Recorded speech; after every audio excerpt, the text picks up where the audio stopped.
Yes, children, welcome back. Last slide we discussed about the why the rulers attacked the temple first. Okay, because that was the place in those days to restore the precious things and other resources by the kings and other peoples. Okay, so the persons attacked the temples first. For example, Muhammad Ghazni. One of the best known of such a ruler was Sultan of Muhammad Ghazni, Afghanistan. He ruled from 9th century 1999-7 to 1030 to 10th century and extended control over parts of Central Asia, Iran and the northwestern part of the subcontinent. Okay. Yes, we know about him to the Al-Biruni. Yes, here I will read. He raided Muhammad Ghazni raided the subcontinent almost every year.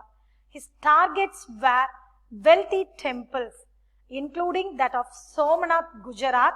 Much of the wealth Muhammad carried away was used to create a splendid capital city at Ghazni. How we know this? Yes, he was not only interested in the wealth from the temple, and also he interested in finding out more about the people he conquered, and entrusted a scholar named Al-Biruni to write an account of the subcontinent. This Arabic work, known as the Kitab-ul-Hind, remains an important source for historians. Yes, children, it was very important for the historians.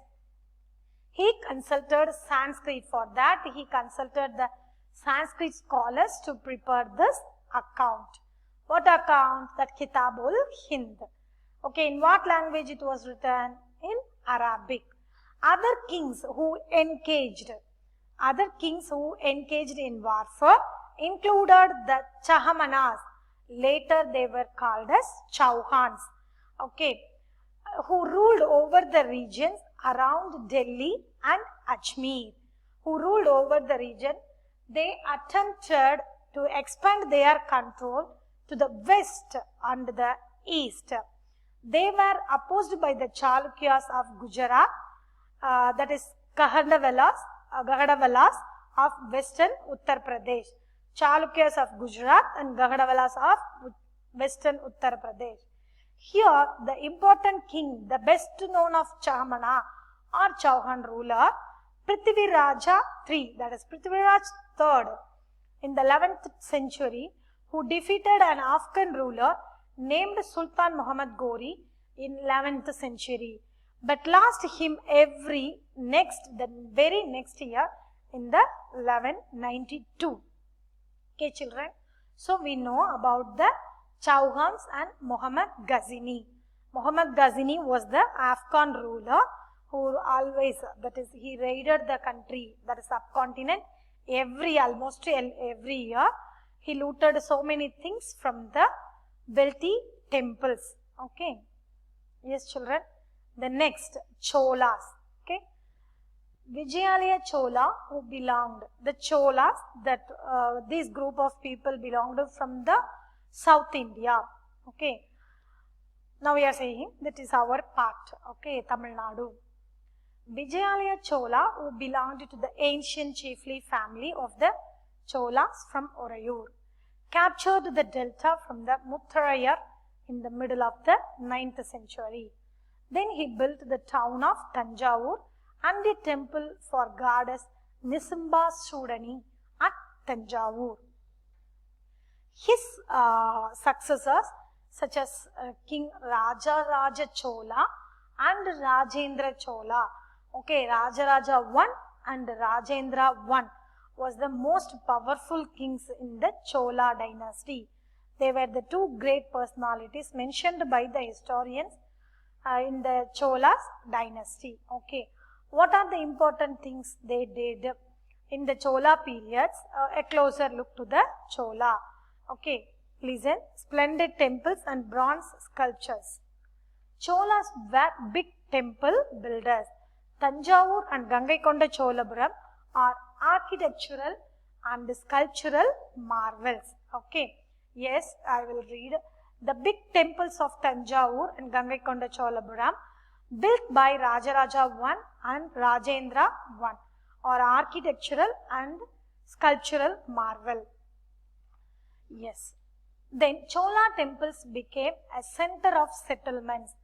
Produce from land was used for the maintenance of temples, because the temples was the center, and the lot of people started to settle near to the temples.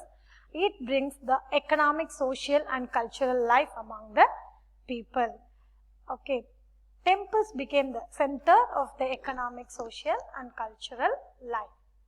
Making of bronze image was a distinctive craft, being the finest in the world. Then agriculture and irrigation, that was important important features of the Chola dynasty. Because of the Kaveri river, the Tanjore area got turned into the agricultural land from the forest. Agriculture was well developed along with various methods of irrigation. Forests were cleared and leveled and used for cultivation purpose. And also embankments were built in the delta regions to prevent floods, and canals carried to the water field. Okay, and also well as well as water well and canals were digged for the irrigation, to store the water for irrigational purpose. Then administration of the empire. Peasant settlements called Oos proposed with the spread of irrigation. Groups of villages were called Nadu, performed several administrative functions. And rich peasants of Velala caste exercised control over Nadu affairs. Okay, Nadu means it's a group of villages. Okay, this was under the control of the one particular community caste. They were called Velala. Titles like Muvain the Velan, Arayar, and Velir, okay, Kolas, these also used to say in the Chola period, were granted to the peasants by the Chola kings along with the important office works. Association of traders is known as Nagarams, also performed administrative function in towns. Inscriptions were also mentioned about Sabha. The Sabha had separate committees to look after the irrigation works, garden, temples, etc. Then types of lands granted by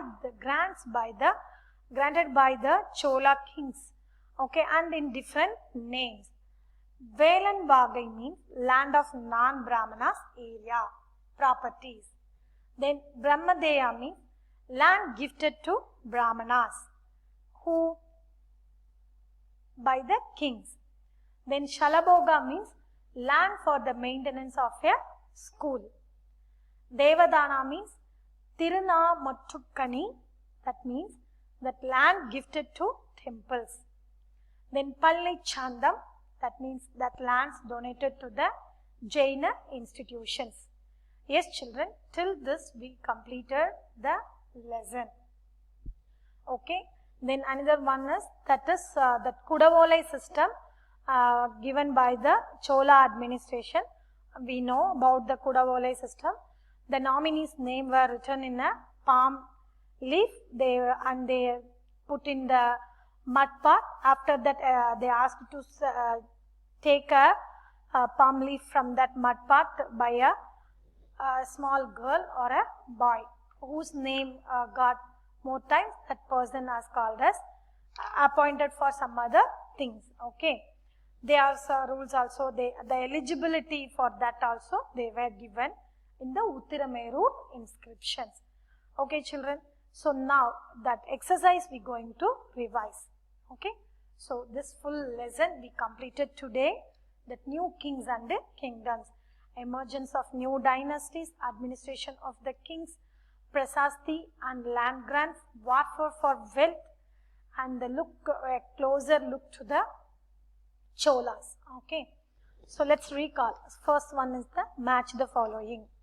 What Gujara Pratiharas, Rashtrakutas, Palas, Cholas. Match is Gujara Pratiharas. They were the rulers of Gujarat and Rajasthan. Rashtrakutas, Western Deccan. Palas, Bengal, and Cholas, Tamil Nadu. Okay. Then who were the parties involved in the tripartite struggle? Do you remember? Yes. Gujara Pratiharas, Rashtrakutas, and Palas were the parties involved in the tripartite struggle. Then what were the qualifications necessary to become a member of a committee of the Sabha in the Chola Empire? Yes, who are the nominees? The eligible person for the Sabha. Yes, I will read, you listen. All those who wish to become member of the Sabha should be owners of land from which land revenue is collected. Okay, the land revenue should be collected from that areas. They should have their own homes. It's very must. They should be between 35 to 70 years old. They should have knowledge of Vedas. They should be well versed in administrative matters and honest. And also there are two important things they given which was applicable nowadays, now also. If anyone has been a member of any committee in the last 3 years, he cannot become a member of another committee. And another important information that was anyone who has not submitted his accounts and those of his relatives cannot contest the elections. Okay, these were the qualifications necessary to become a member of a committee of the Sabha in the Chola Empire. And what were the two major cities under the control of Chahamanas? Ajmer and Delhi were the two major cities under the control of Chahamanas. How did the Rashtrakutas become powerful? Rashtrakuta. Dandidurga was the chief of the Rashtrakutas. Okay. The Dandidurga did the Hiranyagarbha ritual, which means rebirth, golden womb. Okay. With the help of Brahmana, they did this Hiranyagarbha ritual, so they got more power and they threw the Chalukya king and they came to the throne. Okay, the important message here, they did the Hiranyagarbha ritual with the help of Brahmanas. What did the new dynasty to do gain acceptance? The new dynasties after, the acceptance after, they got a sound titles like Adiraja, Maharaja, Tiribhuvana Chakravarti. These titles they got, and also they got the power to collect the taxes. They used the resources to build the forts, temples, and for the welfare of the people. What were the activities associated with the Chola temples? Yes, the Chola temples. It provides the opportunities for the job opportunities for the priests, garland makers, cooks, sweepers, dancers, and musicians. Okay, these people were settled too near to the temples, and they depend the temple for their yearnings. Okay, it was not only the place for worship and also the economic, social, and cultural life. What were the activities that we completed?